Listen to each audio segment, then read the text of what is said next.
of this. It's also sort of a lesson for Gwen too. Now that she can do more stuff on the field, it's not like she can just jump in and be ready. Come on, work. We never really find out what this is, do we? Now this is why everyone remembers this episode.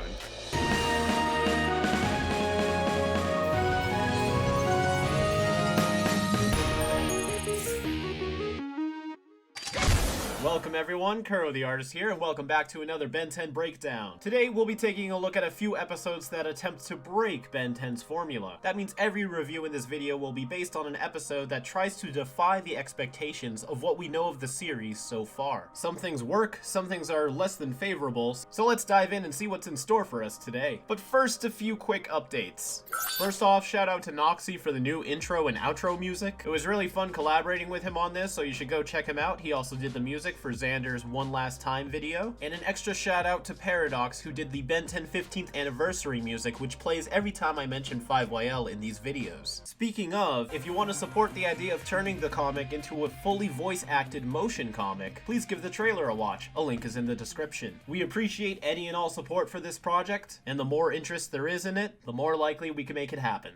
Second, the results for our which version of the series should we go along with poll has come to a conclusion, and with 73% of you agreeing that we should in fact continue with the US airing order, that is the way that we will be building our roadmap from this point forward. When this is all over, I might do a production order map anyways, just for those who are curious, but for now, from breakdown to breakdown, we will be following the US airing order. And lastly, the poll of which episode was your favorite from the last breakdown, an overwhelming 87% of you voted for Kevin 11. I had a feeling that one would win, but I didn't realize it was this unanimous. The last poll that won by a landslide, Hunted, only won by 68%, and even more people voted in that one. I guess it goes to show how it gets a 24 out of 25 on my ranking system.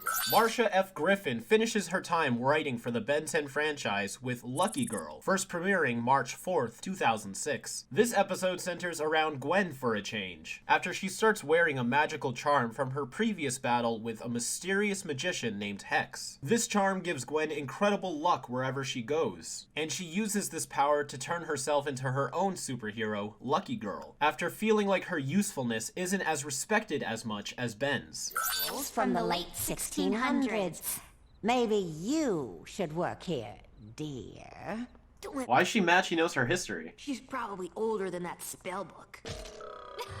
He's trying to cheer her up. That's sweet. What a great entrance. Oh, he didn't even hit it there, did he? He just kind of, yeah. He didn't do anything. It just happened. Oh my god, he's gonna burn the whole place down. Whoa, what is that? There it is. So right here, he's saying nothing. You can still see his mouth flaps when the cameras are flashing. So I think like they just only had specific light sources for when the cameras flashed on the same frames that accelerate talk. So you can see his mouths fade in with each camera flash. You know this doesn't change the fact that you're just plain lucky. You have no idea. My destiny shall... Whoa, what charm did that? The charm of resurrection. It returns its host to life or recovers from physical wounds and injuries and regains consciousness if the user is unconscious. Man, Hex has some pretty great stats. I really recommend checking out the wiki page with all the charms of Bazel and their explanations. Some pretty cool stuff here. I have to go. My people need me. Thanks again for the charm. Feel like I should get you something in return. Oh, that's kind. This is a good episode for them. Whoa, this guy is dressed exactly like Kevin. Look at this guy. He blinks for like a whole 2 seconds. Let me take care of it. Ooh, that's rude. That's got a sting. Huh. Just lucky, I guess. Oh snap. Origins. I like that she thinks to make a costume too. She's really getting into it. It's like every time it glows... Ooh, this face is at a much more forced perspective than the shape of the head. It looks like you could just select around it and stretch the bottom 2 corners and just shift it up and it'll fit. In fact, I want to try that. Alright, so I got it right here in Photoshop. Just got to select around the shape of the face, trim right up to the eyebrows just so it doesn't interfere with this shadow line. Now I'm just going to free transform it and Ooh, just like that. Bring down these eyebrows a little more. Maybe smoothen this out a bit. Fill in the holes. Yeah, this is definitely not a perfectly clean edit, but you can kind of see where I'm going with compared to the original. In fact, I'm going to shrink down that mouth. All right, I'm way too sidetracked on this. I got to get back to the review. I'll be right back. Here it comes. All right, so he's got Diamond Head locked and loaded. Bada boom. Yeah, take your time. Dun, dun, dun, It's dun. Lucky Girl, Grandpa. She's even got a name. Her hair looks weird without the highlights. Looks like some of these boards are just forming out of nowhere. Yeah. Gwen, I mean Lucky Girl, move! Nice save. There are also charms for fire, levitation, reincarnation. I think it's really smart that she's trying to research her powers. I feel like I should be surprised all this stuff is just randomly on the internet, but I mean, you can find anything on the internet, so whatever. We need to turn that charm into the museum.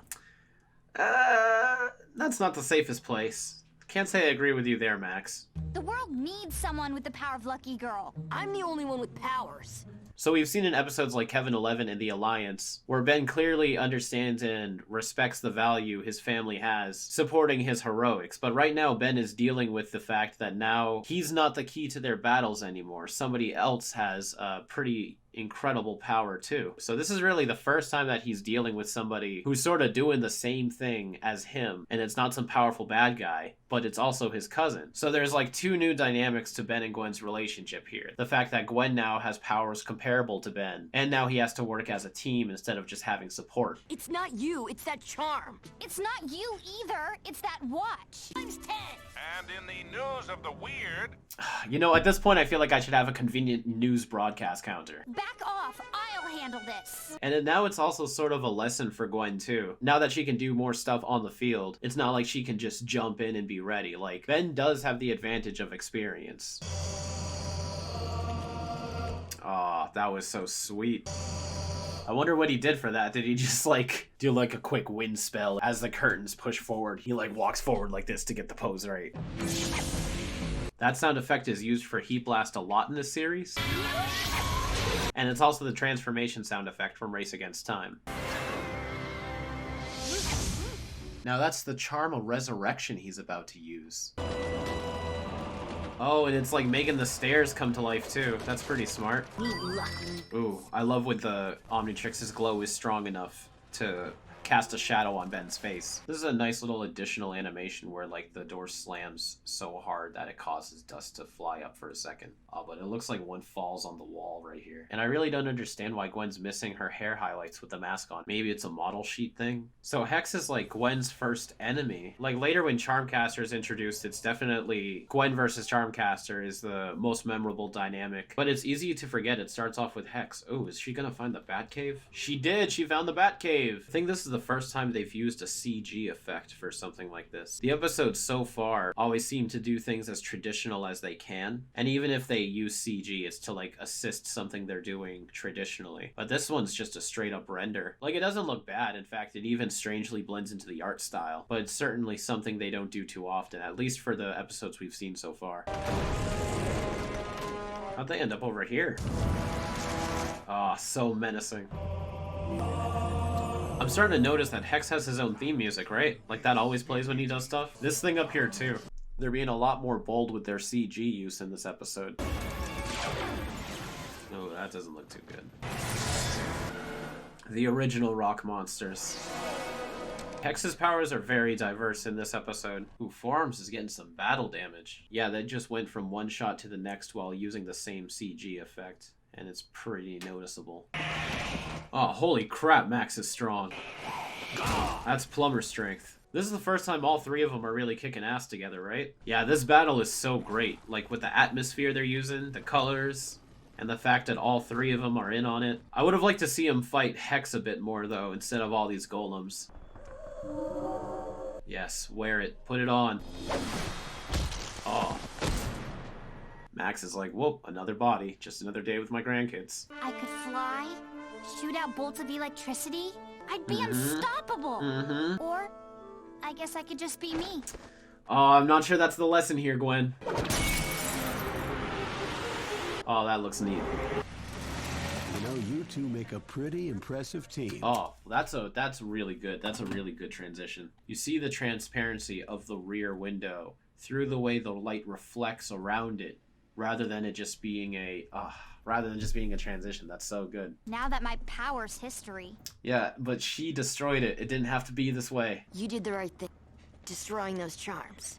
I wouldn't agree with that, but I do like that he's trying to cheer her up. Like, they were surprisingly much nicer to each other in this episode when they weren't bickering. But I mean, their bickering wasn't really just a lot of teasing like they normally do. Like, it came from genuine feelings of either being overshadowed in the stuff you want to be recognized for with Ben versus wanting to have a chance to be in the spotlight like Gwen. But even that sort of plays into how strong their connections were in this episode. Like, they're really acting like a family to each other. Maybe just admit I did a good job. Gwen, you did a good And he does it too, no hesitation. That's so nice. Gwen, you did a good job. Wow, she got that surprisingly very clear, despite hiding it underneath this pillow. Alright, I tried to resist pointing it out, but his buttons on his dial was missing a lot more than normal in this episode. To be continued. Alright, the first episode we really got to focus on Gwen. I really didn't have too much to say about what was going on in the episode, and I'm a little disappointed. Like, this was really Gwen's chance to show in-universe a valuable asset to the team, and she has a lot of unresolved feelings with her jealousy of Ben and his abilities. And from a writing standpoint, that she's a much more important character than just being basically Ben's sidekick. Like, she can be front and center too, and it's engaging. And I don't really feel like I got that from this episode, because they didn't really do too much with Gwen. Like, all of her abilities came from literal luck. And I'm not saying that's a bad thing, or that they even should have done something different. But if you're trying to use the plot of this episode to sort of justify focusing on Gwen more as a character, I'm not really getting that from this. And this episode was definitely written with that attempt. And the fact that she smashes them at the end, it kind of warps the lesson from the fact that Gwen should be treated with the same respect as Ben, and Ben should utilize her more as a teammate, and turned it into Gwen should just accept herself for who she is. And that wasn't really what this episode was about. It's like mixed morals. It gave us a resolution for a problem that wasn't focused on in this episode. I would have had Gwen keep the charms, because A, they just wanted to put them back in the museum at one point, and that would be a horrible decision. The charms would have been much safer under the Tennyson's protection. And like Ben, Max could have tried to help her use these new abilities to the fullest. I mean, one of the charms has like healing abilities and resurrection. What if another beam fell on your back, Max? You really want to be stuck in the hospital with all those bills, or do you want to use a literal magic charm? To put it simply, this episode built up a conflict and resolved it in a very poor and unsatisfying way. And a lot of the characters' logic and motivation didn't really make sense in this episode, so I'm gonna have to give the plot a 2. Characterization will get a 3. Like I was saying in my reactions, all the moments between Ben and Gwen were really refreshing to see, and makes their bickering moments more bearable, because you see here that they really do care about each other deep down. But their logic to try to put the charms back in the museum, I feel like all of the characters are much smarter than that, even Ben. Destroying them was also a very poor decision, especially because Hex just ends up making more in a later episode. And ending the episode on a note that Gwen has some sort of revelation that she's perfectly fine just being herself doesn't really relate to the conflict that was built up in this episode at all. And then the very next scene, she's clearly bummed out that she broke all the charms, so even she knew it was a bad decision. Visuals, it's gonna get a 3. The ending battle in the graveyard was awesome. Yeah, some of the CG stood out, but it wasn't bad. It was just like, you can tell it was CG. But despite all of the cool spells, it doesn't really rank any higher. There was a lot of downtime in the episode, and the animation itself didn't really do too much to make up for that. But this episode will get a 4 in importance. This is the universe's first introduction to magic of any kind. The charms of Bazella are a reoccurring thing in many magic-based storylines. This is the first time Gwen assumes the Lucky Girl identity, which she ends up taking on full force by the time we get to Omniverse. And like I said earlier, it's important to see these more humanizing moments between the cousins. Although for entertaining, it's gonna go down to a 2. All of the old chain of event things that would happen whenever Lucky Girl would use her powers, they were creative, but they always took quite a bit to get going, and the animation wasn't super spectacular for the moments. The ending graveyard battle was awesome, but it was such a short scene, and it was right at the end of the episode. And I don't know, I just wasn't really feeling this one. Like, when I think about it, I do think it's a very nice episode, and I would recommend it, but probably just for all the core ideas and elements it introduces to the Ben 10 lore, and not because the episode itself was particularly that well done. That brings this episode to a 14 out of 25. I can't say that's looking too good for the first episode that really tries to change up Ben 10's formula, but let's see how the next one does. A Small Problem first aired on March 11th, 2006, written by Sean Jarrah. This is the only episode he's ever written for the franchise. This episode centers around Ben as a new, unexpected problem forces Ben to stay as gray matter for hours on end, where averagely he only stays as an alien for about 10 minutes at a time. Ben as gray matter is captured by Howell, who tries to sell them to a group of alien tech collectors in exchange for fame and profit. But I'm almost... Yeah, Gwen's definitely not that tall either. Sorry. Oh, well, they draw her that tall just for this scene. I mean, she is taller than Ben, but not by this much. Come on, work. We never really find out what this is, do we? Like this random time it stopped working? It's kind of nice they have this episode too. There's not really many times for Ben to use gray matter. That's gotta be so intense going down this as gray matter. I would love this. Oh, hey, the wiggly backgrounds from the last laugh are back. Oof, yeah, look, that's rough. Nemo! Grandpa, that guy's got gray matter. Whoa, hang on. Throw him away? So here you can see his pupils stretch to be rectangles. Which episode was it? They stretched to be like octagons or decagons or something. Was it Back with a Vengeance? It was. I keep forgetting I'm not as young as I used to be. Yeah, last episode you just swang around cement on a stick though. This guy's got laser grids in his house? What does he do for a living? Were these things actually, like, legit back in the day? Or was this supposed to be like, oh, look how fancy and advanced his tech is? Because they have a pretty, like, unique design, but, I mean, did they have Rubas back then? 2005? 2006? Oh, wow, they had these back in 1996. The Electrolux Trilobite. Isn't that something? But, could they dance?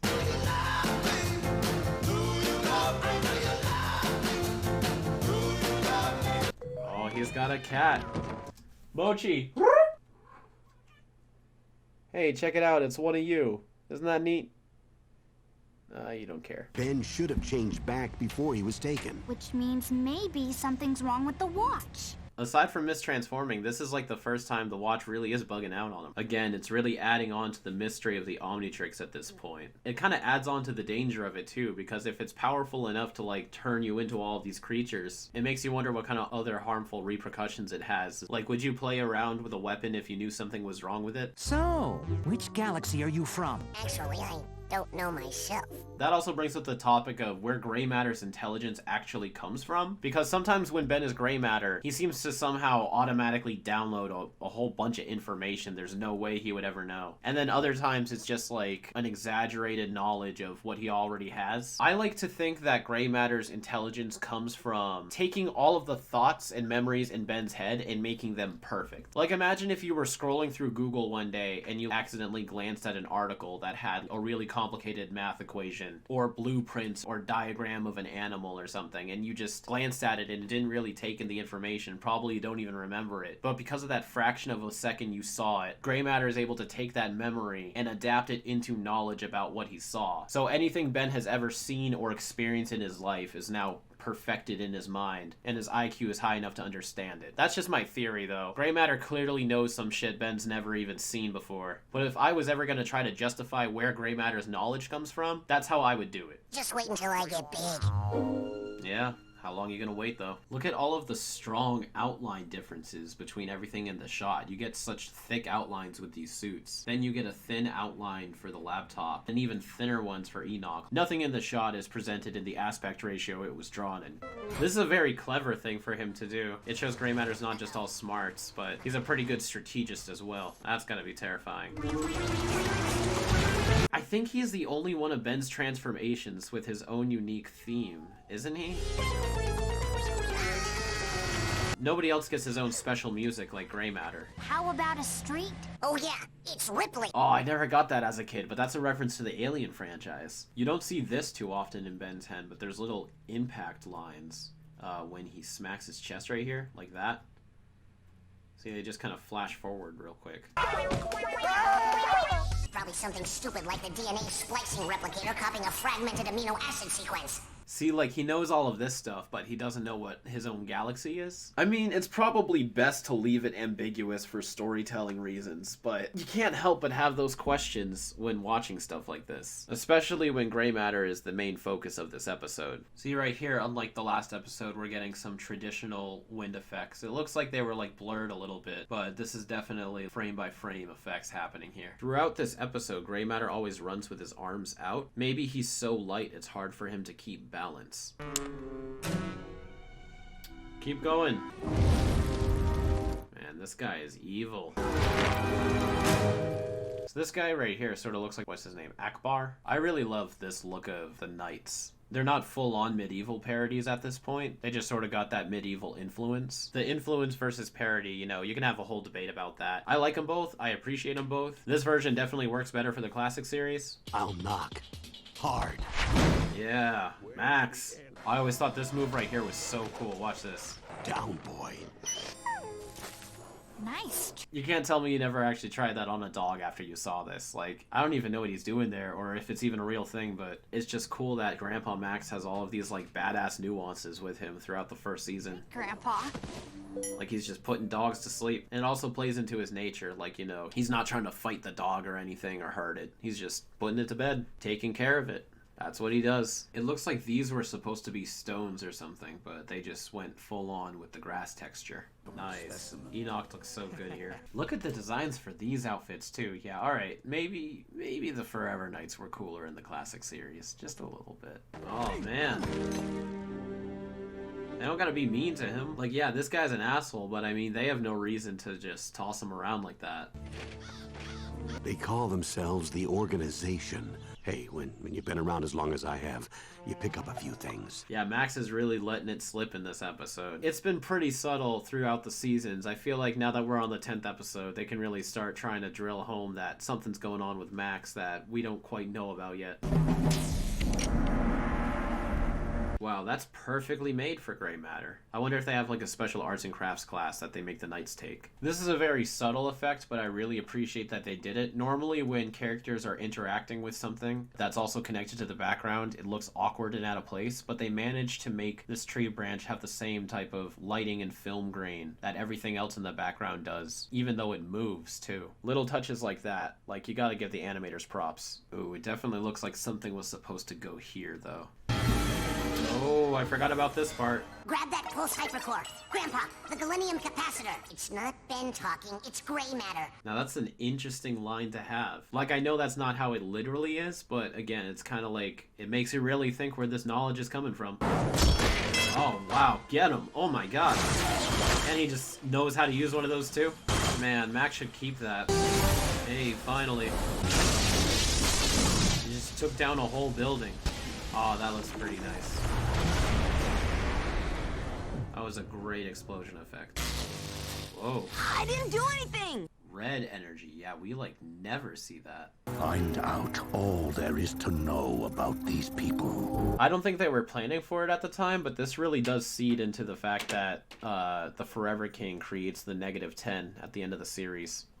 Well, that was certainly a formula-changing episode of Ben 10. For those that don't know, this episode is pretty special to me because it's the first episode of Ben 10 I ever saw. I didn't get hooked on the series right when it first came out, but when I saw this episode, I started catching up on reruns, and then by the time the season 2 finale came out, Cartoon Network was doing a big marathon of all the episodes, and I caught up to the series by watching that. But it was this episode that gained my interest in the show, so I can't help but feel nostalgic while I watch it. That being said, I'm not sure it really gets too many high rankings. The plot is only gonna get a 2. While the premise is pretty interesting, Ben being stuck as an alien the whole episode, and being stuck as gray matter does force Ben to think very creatively, and really struggle with his powers in very intense scenarios for the first time. A whole lot of it was just spent with Ben trying to escape, and then he gets captured again, and then he tries to escape, and then he gets captured again, and then he escapes, but then the other guys capture him, and then he escapes that, but then Max and Gwen show up, and now they all have to escape. We should have seen a lot more with the Forever Knights, Knights, or the organization as they're called in this episode. Yeah, you know what? I didn't really point it out, but they aren't even called the Forever Knights in this episode. It had a good premise, but it didn't have that much focus on the right stuff. It was cool to see Gray Matter get the spotlight, but aside from talking very smart in a few moments here and there, it really more felt like you were just watching Ben as a really tiny version of himself. I would have liked to see maybe Ben try to assemble something out of the Roomba, maybe make like a saddle with some type of projectile function on top of the cat. It did have that scene with the cat and the Roombas, so there's an opportunity for something more to happen there than Ben just has to run away. There was a whole lot of running away in this episode. Characterization, it's gonna get a 2 as well, but this episode gets its rating not just from the episodes we've seen, but from the episodes we know we're gonna watch going forward. This episode sets up a very specific tone for the Forever Knights that isn't really consistent going forward, not just in Alien Force, but just in the classic series in general. And of course the fact that they're not even called the Knights here, just the codename Organization. Howell, despite coming around at the end, he's kind of just whatever the plot needs him to be, and it was very cool to see like a mission mode Grandpa Max. It was too brief to really appreciate it. So much of the episode was just Gray Matter running away from Howell, and the way those scenes were constructed wasn't all that creative. Visuals, we're gonna keep rolling out the 2s. I feel like I'm just handing out low scores at this point, but you know, I am trying to be honest with my system. We've seen some pretty impressive stuff in Ben 10 so far, and not only did nothing really stand out in this episode, this is the first time I would say the animation actually looks pretty wonky. The characters go off model so many times in this episode that I didn't even want to keep all my reactions when I pointed it out, just because it would get so repetitive. If you watch the episode yourself, you can see not everything is as smooth as it can be, and it's not even like I'm expecting the animation to be spectacular or I have such high expectations, but even compared to the episodes we've already seen, like you can definitely see a dip in quality for this one. All the love and care that went into the other episodes I've ranked in previous breakdowns seem to be at the sacrifice of this episode. But it's understandable. With episodes like Hunted, Kevin 11, and The Alliance, those more than make up for having an episode like this in its season. Importance, it's going to go down to a 1. It still has a point because it's a good reminder that the Omnitrix doesn't always function the way it's supposed to, and this is the first time it's really up front and center. It's the introduction to the Knights despite them changing very drastically as the series goes on, and Gray Matter doesn't get a lot of love in this season, so this is really the episode to get your fill on Gray Matter, but none of those facts are really enough to make me budge on giving it only 1 point. And entertaining, at no surprise, I'm gonna give it a 2. It's good to watch once. Like, I feel like you should see this episode at least once, but if you really don't want to sit through a whole lot of repetitive chase scenes, you can go ahead and skip this episode. That brings this episode to a total of 10 out of 25. Still not as low as the last laugh, but so far it looks like this review has 2 duds. Maybe Ben 10 shouldn't switch up its formula too often. Let's see if that 3rd episode can pull through in the end.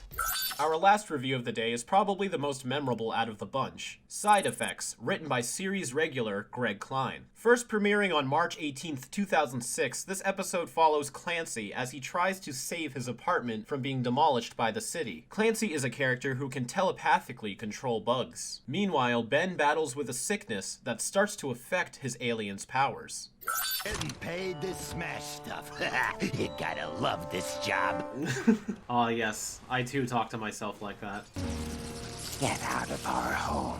This was a nice little era of Ben 10 too. This season was filled with such strange characters without any backstories for them. And you know, he dealt with a pretty diverse set of villains in this season. Each episode really felt like its own little world where there's magic and mutants and clown vampires and stuff. And, you know, now a bug guy. Without any of the context going forward, it seems like the show's building up to a very different world we end up with in the future. And don't get me wrong, I actually kind of prefer the world we end up with, because that's the world that really stuck with fans. Like, this world, it's nice to appreciate. It makes it feel like anything's possible, but at the same time, like, I really couldn't tell you too much about the world of the classic series, like all of the lore and history it has, and especially the fact that they're on a road trip. It's a pretty big disadvantage, because that immediately cuts out the opportunity for there to be frequent supporting characters. Now right here looks like a mix between CG and traditional. Like, the ones up here are definitely CG, and if you look at it, all the bugs are kind of just staying in the same place. It's the motion and the waves in which the general shape of all the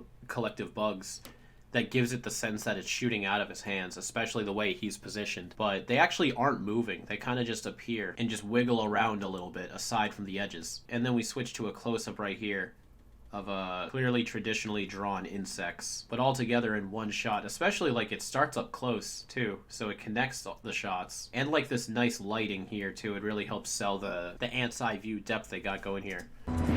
It's It's a pretty great shot once you play it out. This shot right here just screams the nothing personal kid meme. But I like it too, like, I'm a sucker for the edgy aesthetics. Well, if you think we're bugging you now... Oh, and he's got purple highlights in his hair too. Like, he's got just the right amount of that creepy, edgy feel to his design, without it look like he's embarrassing himself. Like, he doesn't look cringy. I love when episodes start off when Ben's already in alien form. Whoa, hold on. Oh man, this is so strange. You guys, you're seeing this, right? This motorcycle design is probably one of my favorite designs of anything Upgrade's ever merged with. This was neat. This was another one-off power too. Every now and then, at least in the classic series, aliens would get just a random one-off ability. There's this like an energy construct, like these dots swirl around and form this spike. And it continues to look like that. Normally Upgrade would just like grow out a black or green metal spike. This is really cool. I would have liked to see more of this kind of stuff. Whoa, is this how Upgrade sees? That's gotta be tricky, like you get no color detail. Bad guy. Another small appreciation I have right here is how the bike wiggles a little bit as Upgrade's coming off of it, and it even like has to stretch back into shape. Oh, and Upgrade's morph right here is really good looking too. Well done. Really well done. That motorcycle, it was driving itself. Who's the biker guy voiced by? Oh wow, he's D? That's good. You know, normally I can pick out D. Look, I'm telling you, that motorcycle, it Oh was yeah, driving... I hear it a little bit. Just a teeny bit. Now this is a small, like, real world kind of error, because you can't actually get sick like this just from the cold. There's studies that support the idea that being cold weakens your immune system, but the only harmful effects of the cold is stuff like hypothermia, whereas this is clearly like the common cold. So if Ben's getting sick from being in this ice cream truck, that means one of the drivers is probably sick, which means that person shouldn't be working, and I bet you his boss still made him come in. It always disgusted me when they drew cartoon characters with a little booger hanging out to show that they're sick. Like, I mean, how could you not want to wipe your nose? That would bug the shit out of me. All Ben needs is a dose of my famous Sangju Yen Pien cold remedy. Max is solving it yet again. Ooh, they definitely had to shift over Max. Look at that thumb. Oh, it's the murder hornets. This is a nice touch that his jacket is flowing too. Like his jacket, his beard, his hair. You're the main course. Oh wow, is he really gonna eat her? This looks like a job for... Now, I don't know if that counts as a mistransformation, because I don't know who he was going for. But this is the first time we get a chance to see how the sickness can affect Ben's aliens. Like right now, it affects Wildmutt's ability to see. Oh, that'd be so scary. You can't see and you can't talk, so you can't tell people you can't see. The sickly green texture to his lips and his nails is a nice touch too. Oh, that's gotta hurt. There's some good animation for Wildmutt, though. Okay, Furball, I'm driving. Yeah, this could also kind of build into the harmony between Gwen and Wildmutt that I was suggesting back in my permanent retirement review. The Omnitrix has some green on its white details here. Oh, are these spiders CG? They blend into the art style really well, but you can tell because the frame rate is much higher than the cartoon characters. Like here it's clearly not CG, but it looks like some funky pattern. Like there's just some weird flickering going on here. That doesn't look right. Ugh, I could not be walking around here without getting the heebie-jeebies. Okay, for one, really appreciate that Forearms is so big in the classic series. 2, this is a creative sickness for him, but it's also, oh god, it's disgusting. Wow, that's like a whole fountain. Oops. Oh, he didn't really say oops there, did he? Can you do that? Oops. Ooh. No, you have to make the sound. Now right here, I can't tell if they're CG or drawn because they're silhouettes, so it can go either way. Oh no, they are drawn because look at that. Or that could just be a cropping error.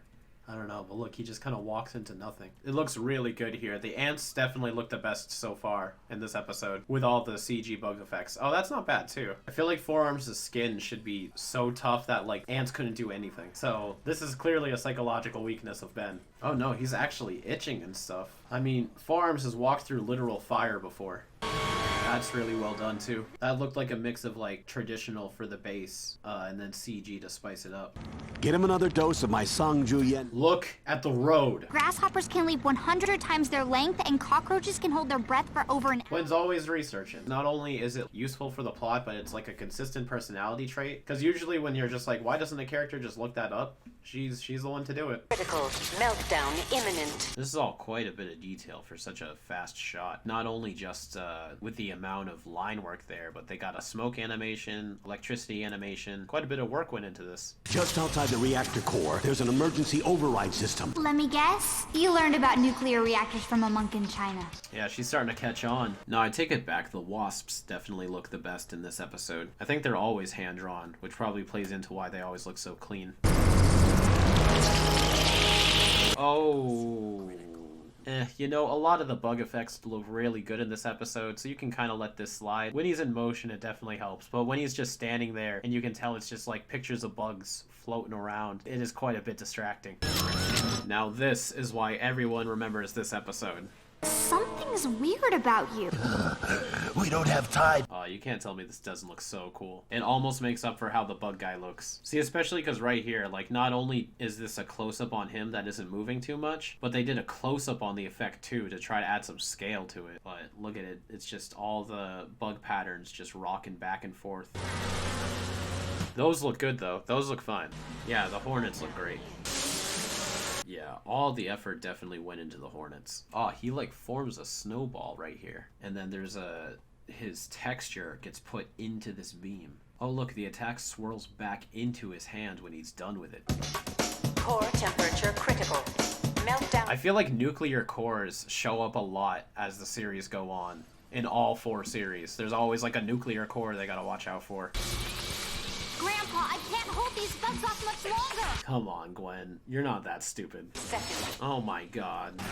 Ooh, that's a bit wonky. Look at that. It looks cool, but it looks out of place. To below critical limits. Bad guy. Man, they really just left him there too. Don't you just love it when everything works out? This part actually freaked me out as a kid because, like, you expected it to be over. I was just thinking how stupid it was that they just left him at the nuclear core too, and this kind of like shows that they're paying for their mistakes. Like, if you leave him, he could easily just come after you, and here he's literally doing that. I have the next best thing. Bitch! Wow, every bug goes after that. There we go. Wow, it's been 7 episodes since we've heard Ben say it's hero time. Kinda felt like I would be using the counter a lot more. The plot's gonna get a 3. I had similar feelings about this episode that I did with the weaker episodes of the season, but the saving grace is definitely how the sickness affects the transformations, and it made you want to see what more of the side effects could be for Ben's other aliens. Clancy's motivation seemed to get pretty mismatched throughout the episode. At first you kind of sympathize with him, like he's just trying to protect his home, then he turns into a full-on I'm gonna destroy everything kind of villain.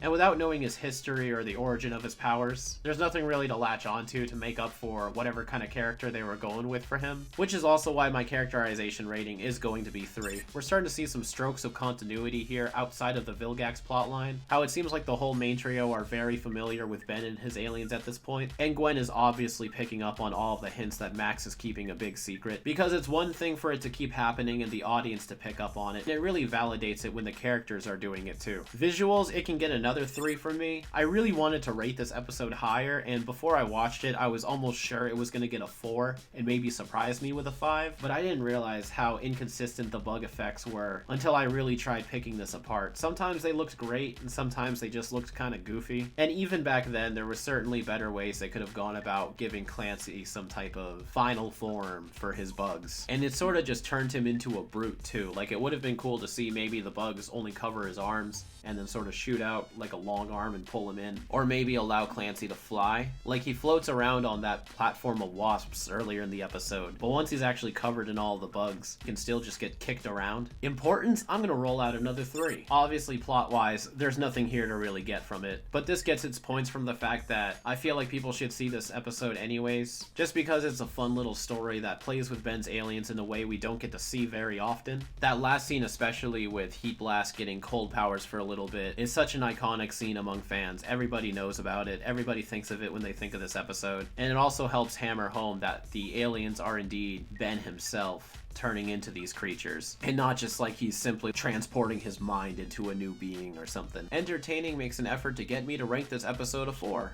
and I believe I'm gonna go through with that. Again, very cool concept. If you didn't keep pausing it and try to study the animation so much, the bugs are really fun to play around with. When Gwen starts listing all the abilities of the bugs, you kind of want to look out for those, and I believe all the action is very well done. Aside from the bugs, you could definitely tell that the characters are a lot more on model, and this is animated much better than the 2 previous episodes. And I think that really helps engage you more when you're looking at this episode. So that's going to bring this up to a 16 out of 25. The highest score on this list, but still not too high of a score overall. For the first 3 episodes to really try switching up Ben 10's formula, I can't say I'm too impressed. Let's wrap things up in my final thoughts, but first, let's take a quick look at that roadmap. Thanks to the pop-up trivia of the episode Lucky Girl, we know that that whole story takes place in Louisiana, more specifically, New Orleans. So that's an easy one. A small problem doesn't have anything identifiable, but we can assume they probably haven't traveled far. Ending with side effects, we know that this episode takes place in a Chinatown, but we're not quite sure which Chinatown it is. But because the next episode mentions Denver, Colorado, and there happens to be a Chinatown there, we can assume that it's the same Colorado Chinatown. And this actually works for both airing and production order. Thanks again for the info, Matt. Matt has been helping me with the roadmap for these breakdowns, so why don't you go check out his stuff as a thank you. Links are in the description. You know, analyzing these episodes as intricately as I have so far, it didn't really do any favors for these stories. I do appreciate them trying to switch up the formula, but perhaps it was a bit too early to try this kind of stuff and be as successful as other stories in the same vein, like A Change of Face or Gwen 10.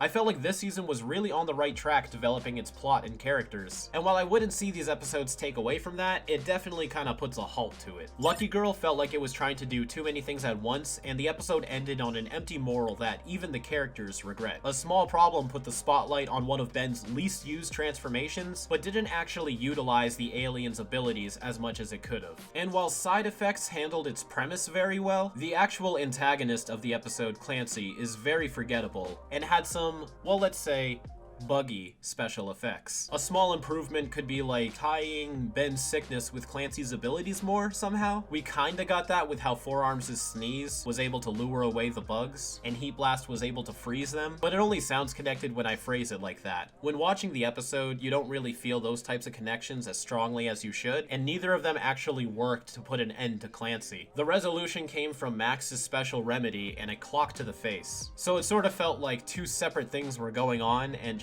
all I can say is that while I do stand by my ratings, I am disappointed that they aren't higher. Next week, I will be doing the season 1 finale, Secrets. I didn't do that in this episode because I know there's a lot I'm going to want to say about it, and I feel like I might as well just dedicate a whole video to it instead of trying to chop it down to fit in with this one. The video will also act as like a season 1 retrospective, as by then I will have done a full season in this breakdown fashion, so stay tuned for that next Friday. But until then, you can stay up to date with everything we're doing on our social medias and join the Discord for some fun community interactivity. And of course, join our Patreon for some weekly updates on all of our projects, including 5 years later and beyond. I hope you guys have a great week, and as always, keep it fizzy.